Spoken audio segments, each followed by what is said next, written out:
Baik, kita mulai. Bismillahirrahmanirrahim. Assalamualaikum warahmatullahi wabarakatuh. Waalaikumsalam warahmatullahi wabarakatuh. Sudah sarapan? Sudah. Baik, siang ini kita bertemu kembali dalam pelajaran AI. Namun sebelum memulai kegiatan, Anda bisa pimpin doa. Baik, teman-teman, sebelum kita memulai pembelajaran hari ini, berdoa kepada kita masing-masing, berdoa kita serah.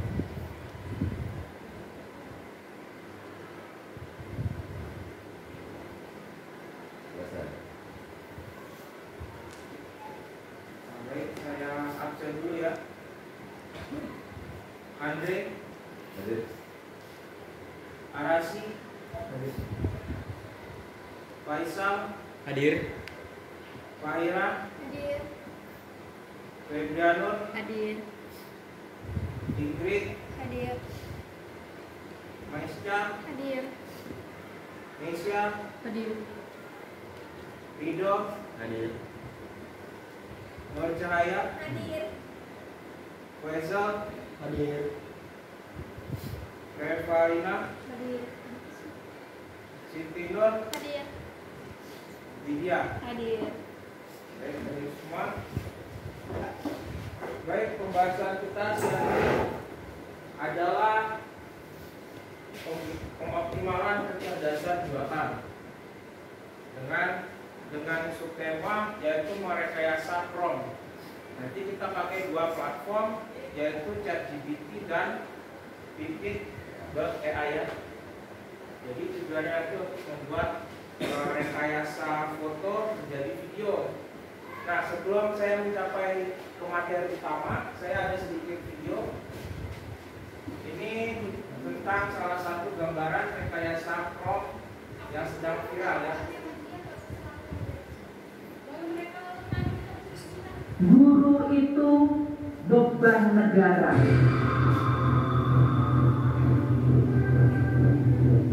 Beberapa waktu terakhir, sahabat Kompas pasti pernah lihat video Sri Mulyani yang bilang kalau guru itu beban negara.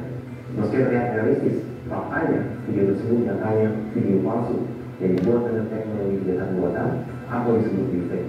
Seperti apa penjelasannya? Video Sri Mulyani yang menyebut guru adalah beban negara belakangan viral di media sosial. Video ini bahkan telah diunggah berulang kali dan diikuti respon dari para guru yang merasa tersinggung dengan ucapan Sri Mulyani. Faktanya, video itu adalah palsu dan dibuat dengan teknologi deepfake. Bahkan Sri Mulyani dalam unggahan di Instagram pada Selasa 19 Agustus 2005 telah memastikan bahwa video tersebut adalah palsu. Sri Mulyani menyebut video adalah hasil deepfake dan potongan tidak utuh dari pidatonya dalam forum konferensi sains teknologi dan industri Indonesia ITB pada 7 Agustus lalu. Pada pidato yang sebenarnya di forum konferensi sains teknologi dan industri Indonesia, Sri Mulyani membahas tentang negara dalam memberikan gaji yang layak bagi guru dan dosen. Namun pernyataan ini jauh berbeda dengan klaim yang beredar dalam video viral tersebut. Klarifikasi ini juga disampaikan oleh Kepala Biro Komunikasi dan Layanan Informasi Kementerian Keuangan, Denny Surjantoro. Dalam pengadilan pada Selasa, Denny mengungkapkan bahwa video tersebut diedit menggunakan kecerdasan buatan atau AI yang sebenarnya dapat terlihat jelas dari suara Sri Mulyani yang patah-patah saat menyebut kata debat. Kasus penggunaan teknologi deepfake terhadap pejabat negara ini bukanlah hal baru. Beberapa waktu lalu ada juga video yang memperlihatkan Presiden kedua RI Joko Widodo yang pasti berpidato bahasa Mandarin. Padahal video dibuat dengan menggunakan deepfake. Lalu ada juga video deepfake Presiden Prabowo yang menawarkan bantuan sosial kepada masyarakat. Padahal video ini sengaja dibuat untuk penipuan. Apa sebenarnya teknologi deepfake itu? Dan apa langkah yang bisa dilakukan untuk mencegah penyalahgunaan deepfake di masa mendatang? Istilah deepfake seperti dikutip dari Britannica merupakan perpaduan dari kata deep dan fake. Kata deep mengacu pada teknologi kecerdasan buatan atau deep learning, sebuah model belajar musik dengan proses data berlapis, sementara fake merujuk pada konten rekayasa atau palsu. Teknologi ini bekerja dengan memanfaatkan dua jenis algoritma deep learning yang saling berlawanan. Satu algoritma bertugas menghasilkan replika gambar atau video serealistis mungkin, sedangkan algoritma lain berperan sebagai pendeteksi untuk mengidentifikasi persuat pada replika tersebut dan memberikan umpan balik atas perbedaannya. Tanya visual teknologi deepfake juga mampu mereplikasi suara seseorang. Kemampuan ini dapat setelah model kelihatan buatan dilatih menggunakan data audio asli dari orang yang suaranya hendak ditiru. Dalam prakteknya, produksi video deepfake seringkali dilakukan melalui proses tulis suara atau kendali. Dalam video seseorang akan diisi dengan audio baru yang merupakan hasil tiruan suara yang telah dibuat oleh kecerdasan buatan. Forum Ekonomi Dunia atau WEF di blognya pada 19 Mei 2023 menyatakan bahwa deepfake berpotensi merusak hak pemilu, stabilitas sosial, dan bahkan keamanan nasional, khususnya dalam konteks kampanye disinformasi. Deepfake juga menimbulkan kerugian bagi bisnis. Pada tahun lalu, 6% perusahaan kecil dan 36% perusahaan besar di Amerika Serikat mengalami penipuan deepfake yang mengakibatkan kerugian hingga $180.000. Untuk mengatasi ancaman yang muncul ini, WEF menyarankan penting untuk terus mengembangkan dan meningkatkan teknologi deteksi deepfake. Solusi potensial lainnya adalah dengan meningkatkan literasi media dan pemikiran kritis. Pihak perusahaan platform media sosial memiliki kebijakan sendiri dalam menyikapi dan menangani fenomena ini. Kecanggihan teknologi deepfake membuatnya semakin sulit dibedakan dari video asli dan berpotensi menjadi alat disinformasi yang membahayakan. Menurut sahabat Kompas, langkah apa yang paling efektif untuk membentengi diri dari ancaman deepfake dan siapa yang seharusnya paling bertanggung jawab untuk mengatasinya?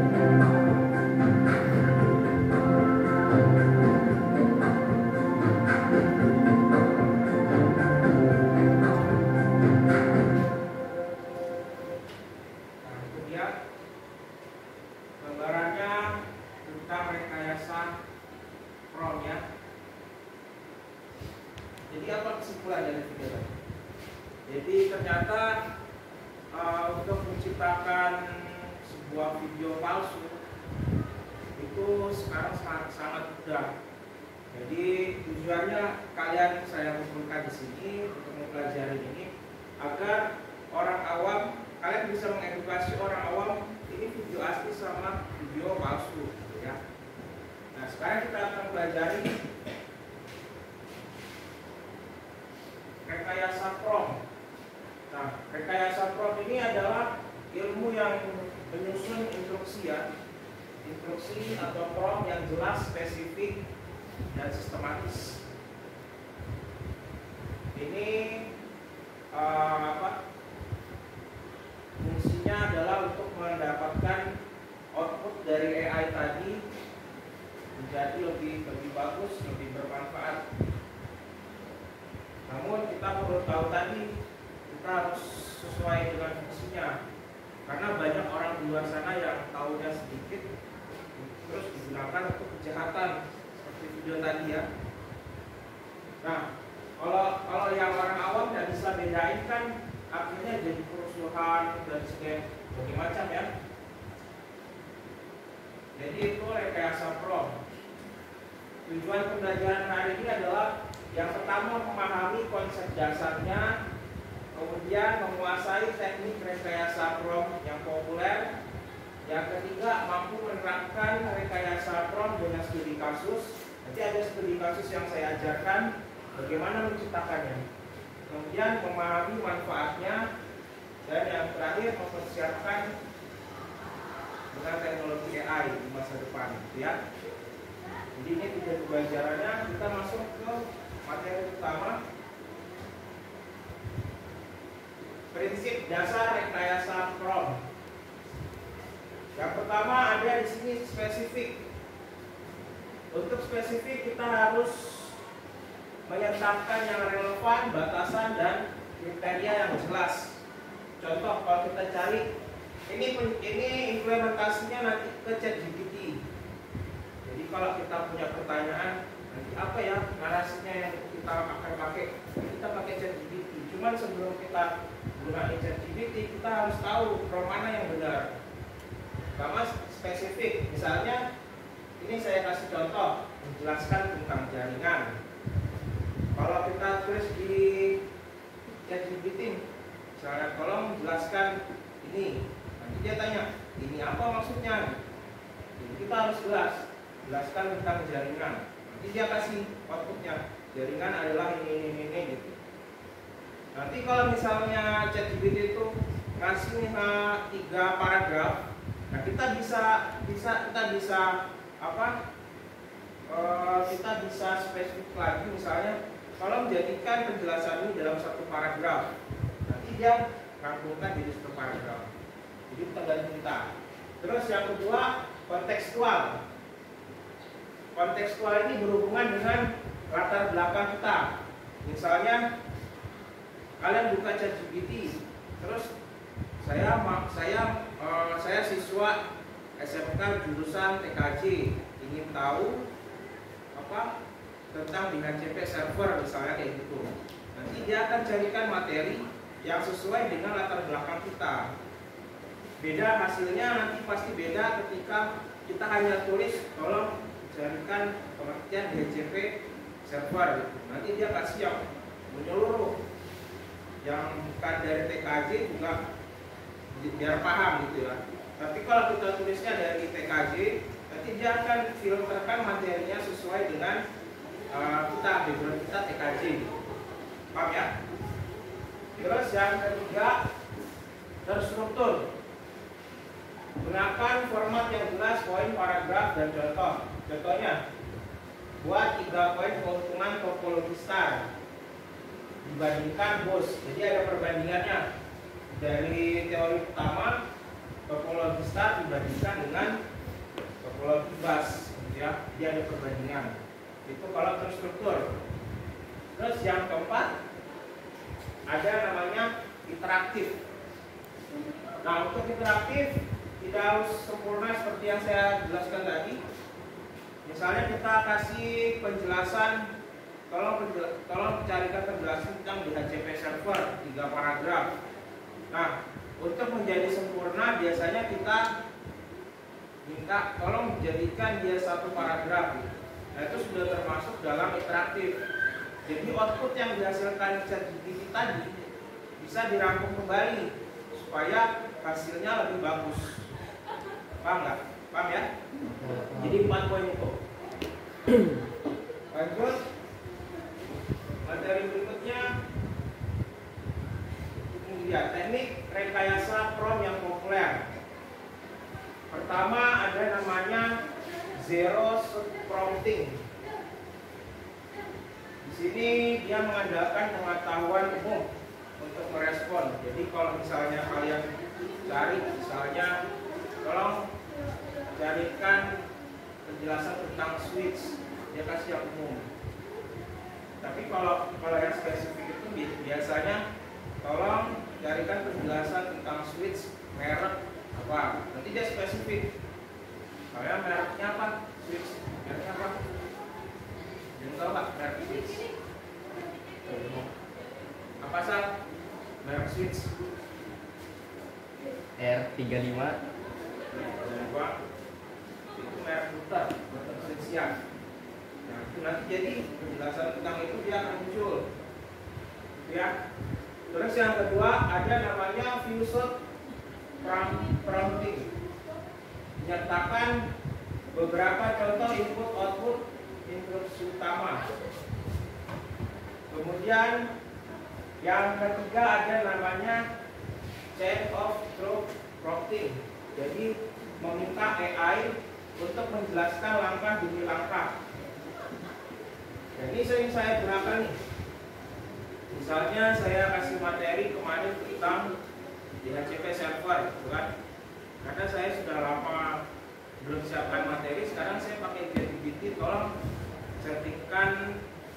carikan settingan DHCP server di Cisco Packet Tracer. Nanti secara umum langkahnya lengkap. Termasuk kalau misalnya ada error saat kita lagi di praktek, nanti kita ketik itu ini kenapa nggak jalan gini. Nanti dia kasih jawaban di bawahnya. Jadi langkahnya nanti urut, nggak satu-satu lagi kita cari. Kemudian yang keempat ada namanya role prompting. Meminta AI mengadopsi personal dan atau peran tertentu. Misalnya Anda sebagai taruna misalnya gitu kan, saya sebagai taruna mau belajar tentang narkotik misalnya, gimana caranya gitu. Dia kasih beda dengan kalau kita nggak menyebutkan tadi, itu berhubungan sama materi sebelumnya tadi. Ada namanya latar belakang kan, itu beda hasilnya. Jadi AI itu akan menghasilkan banyak output tergantung kita yang memasukkan promptnya tadi spesifik atau tidak. Paham ya? Lanjut kita sampai ke contohnya. Nah sekarang kalian bisa buka ChatGPT-nya. Boleh pakai HP, boleh pakai laptop. Nah sekarang studi kasus yang kita akan coba adalah yang berhubungan dengan studi kasus tadi.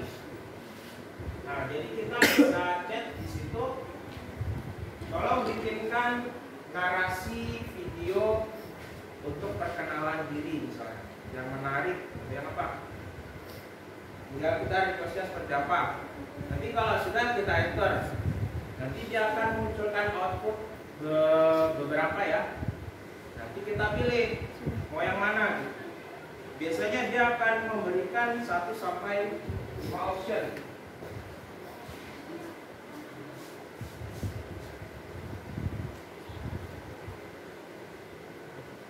Kita coba ya. Berikan saya narasi perkenalan diri sebagai guru informatika misalnya.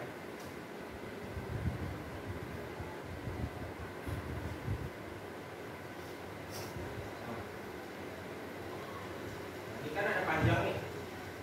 Kita tinggal cek di sini. Tolong jadikan hanya 1 paragraf.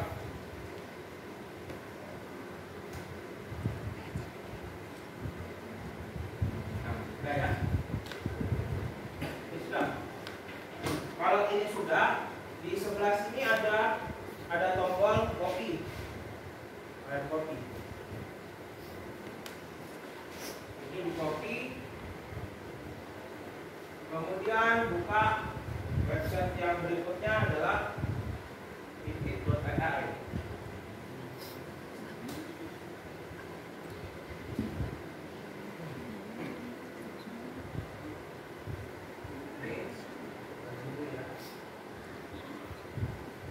Emailnya disebutkan ya.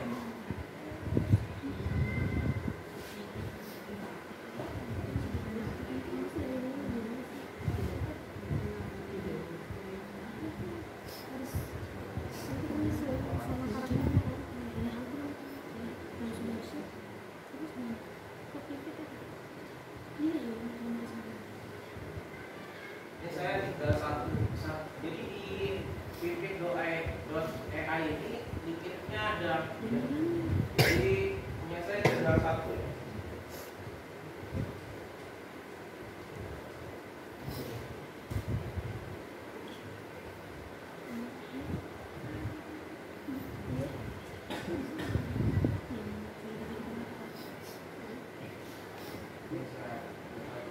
Kemudian ke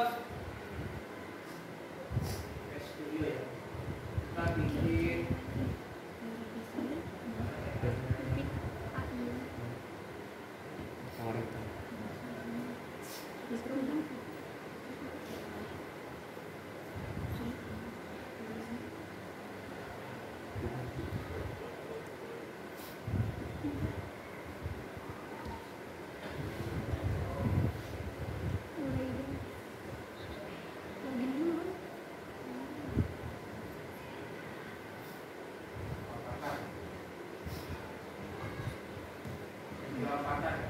bahasa voice.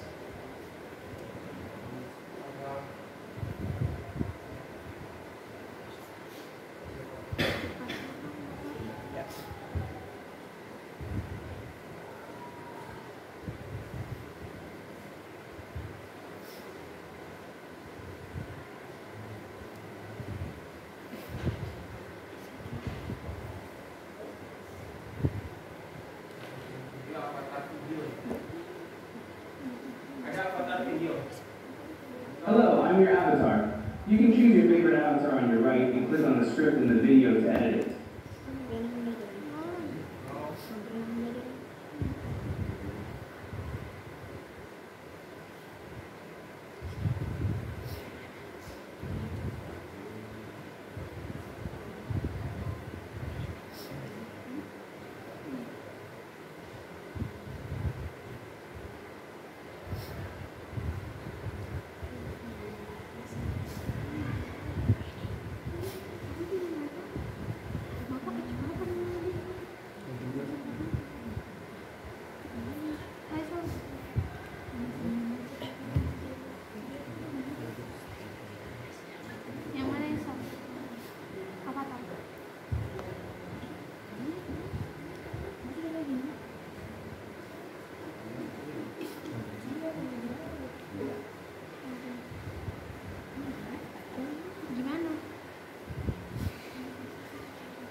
Sudah di copy tadi narasi dari chat GPT-nya. Sudah.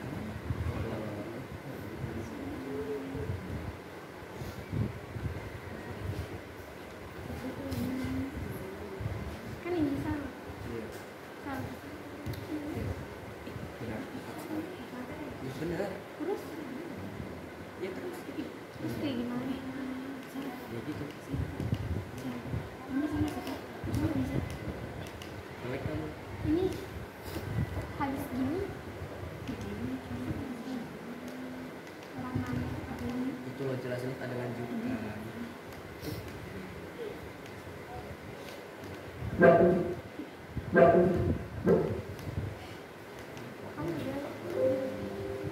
to Pivot. Let's create something amazing together. Welcome to Pivot.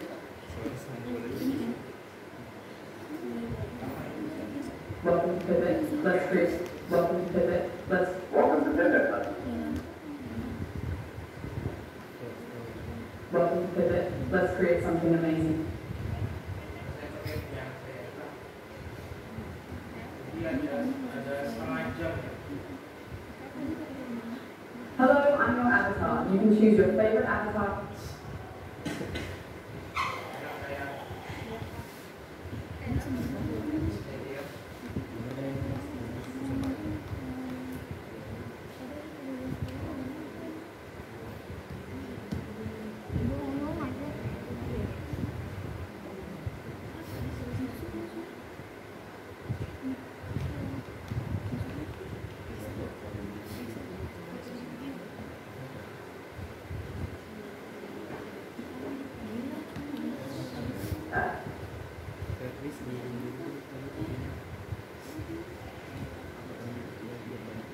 Siap, berikut versi singkatnya jadi satu paragraf saja. Assalamualaikum warahmatullahi wabarakatuh. Selamat pagi anak-anak, perkenalkan saya, nama Anda.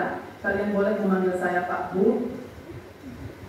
Ini dari ChatGPT ada variabel yang belum diedit, bisa di ganti ya.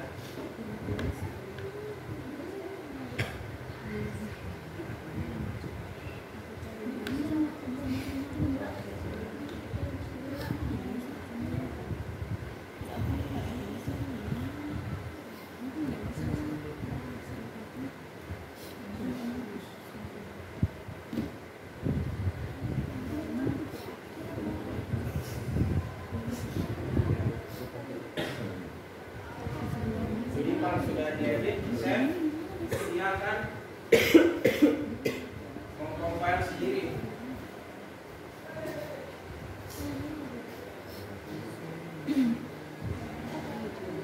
Bisa. Ini di mana, Pak? Ini ya.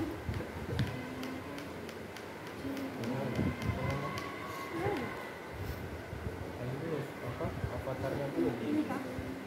avatarnya dulu di upload. Di mana, Pak? Avatar dan suara. Di mana? Ya, foto dulu. Foto itu nanti jadi avatar. Jadi video. Oh. Jadi masukin script. Nah, aku juga bingung. Avatarnya itu di mana? Upload avatar. Upload avatarnya di mana? Ini di mana?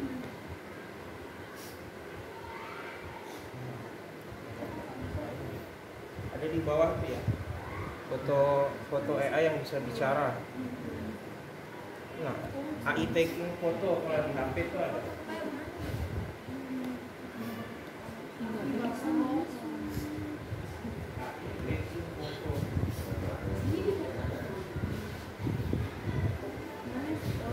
Fotonya bisa dipendekin.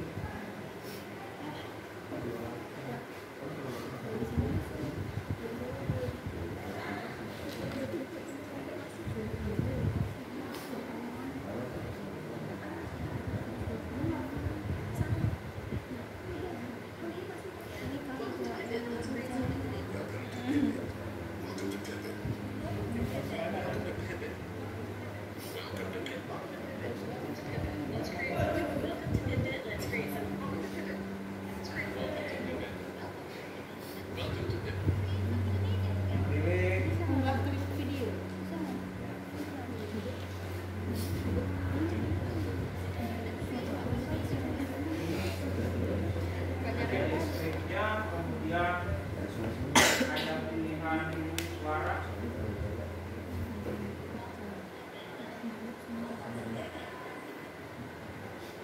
Ini caption ya, caption muncul di sini ya.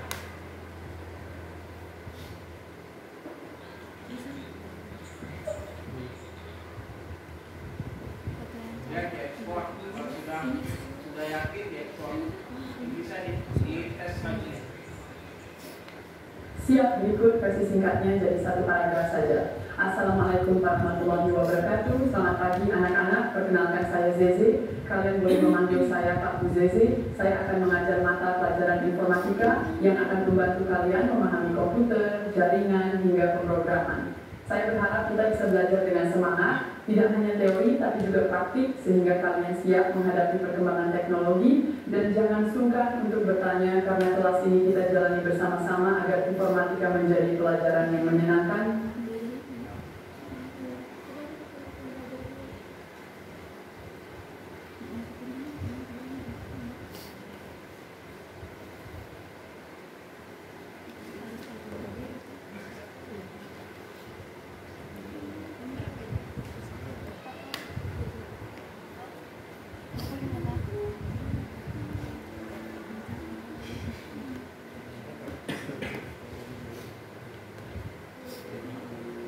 Sudah langsung diekspor, ekspornya, ekspor video.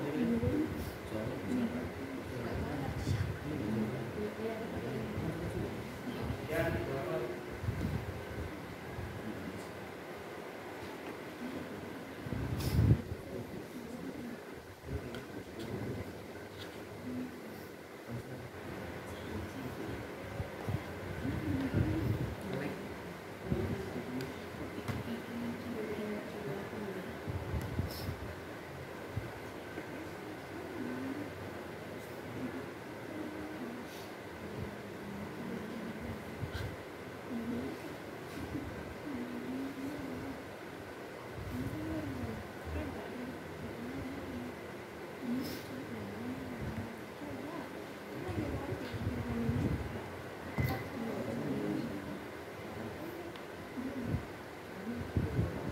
Ini nomor pasal 47 nih.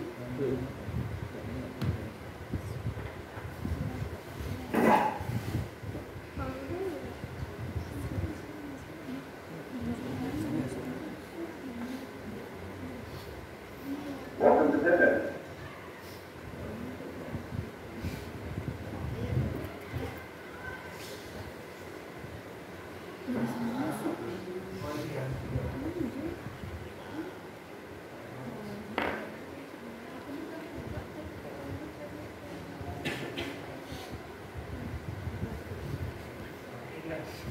kurang mengerti sangat lama karena download profile juga lama. Tapi kalau paragraf narasinya pendek sebentar aja. Jadi kalau misalnya dia 10 sampai 15 detik di situ muncul kan ada estimasi waktunya. Kalau di sebelah kiri, di sebelah bawah previewnya itu ada time-nya 15 detik, bisa cepat. Ini setengah menit udah. Nah ini ya. Jadi kita bicaranya nanti kalau sudah selesai proses compiler dan downloadnya bisa dikirim ya. Nanti kita kumpulkan terus kita preview sama-sama. Ini sambil menunggu kita lanjutkan materinya. Pasti kan sudah diproses ini ya. Pasti kan sudah diproses ini.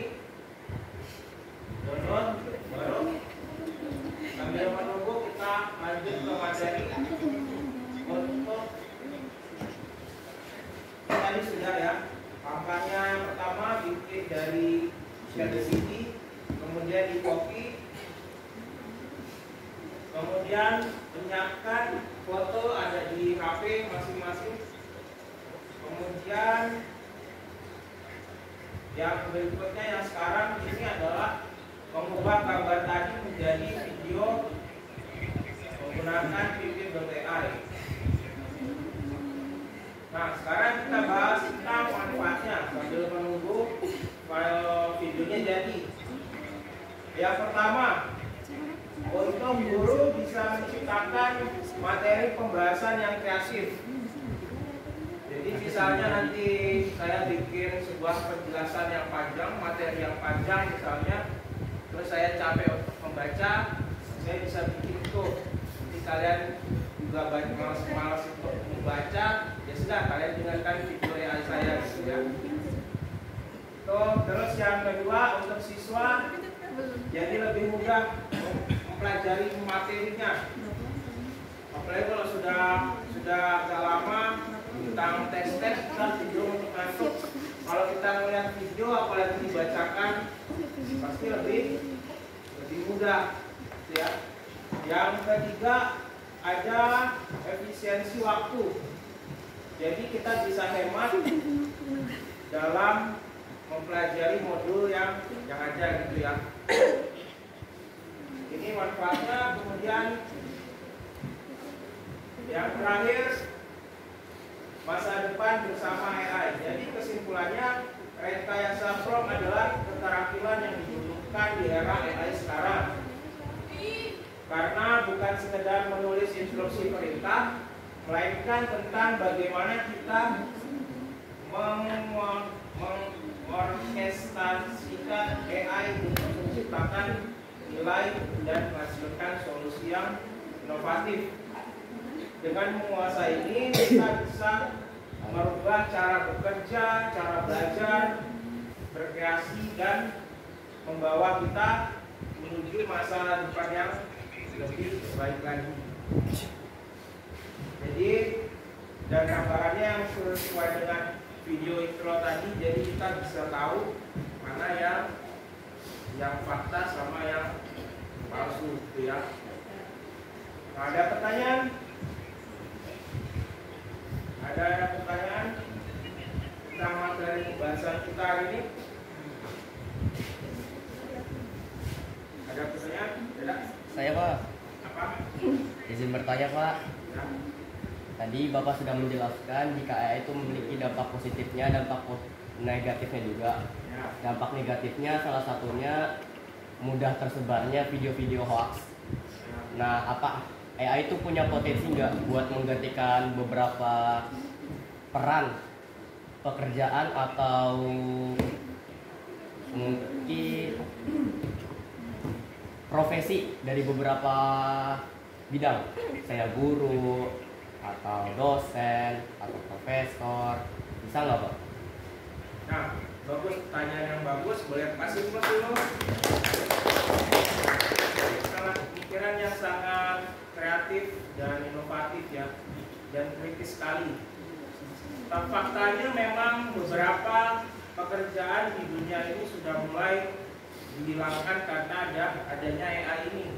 Tapi kalian tidak perlu khawatir karena beberapa pekerjaan hilang dan ada beberapa pekerjaan baru yang muncul. Salah satunya adalah ini, AI engineering. Jadi kalian kalau menguasai pemanfaatan AI itu di mana-mana juga dibutuhkan. Jadi sekarang misalnya kalau desain grafis nggak terlalu jago, sekarang sudah ada namanya apa? Canva. Selain Canva, ChatGPT dan Gemini pun sudah bisa menghasilkan, asalkan kita harus belajar ini tadi. Kita harus bisa menghasilkan prompt yang baik sehingga AI tadi menghasilkan output yang sesuai dengan ekspektasi kita. Itu yang pertama. Terus yang kedua, ada juga pekerjaan-pekerjaan untuk mengembangkan AI seperti di tentara-tentara, di angkatan itu juga banyak pemanfaatan AI. Nah itu ya.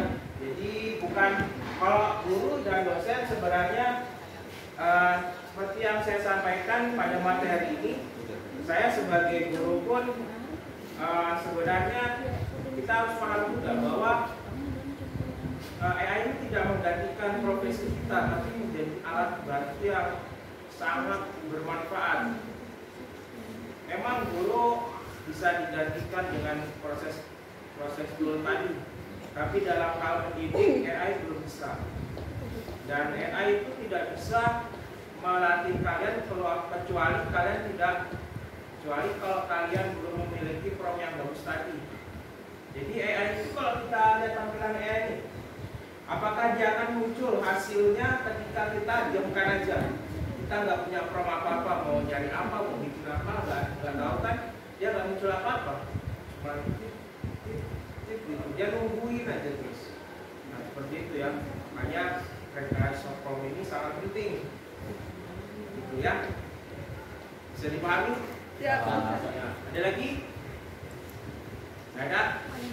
Baik, saya rasa materi hari ini cukupkan sampai di sini. Mungkin untuk menutup pembelajaran kita siang hari ini bisa pimpin doa.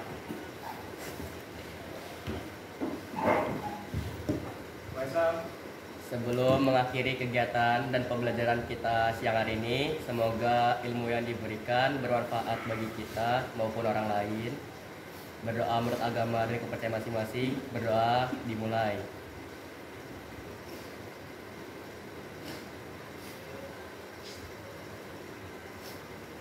Berdoa selesai.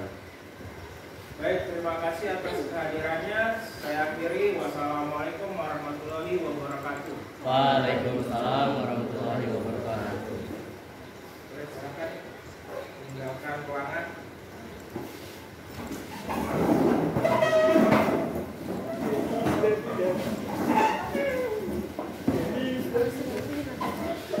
Aduh,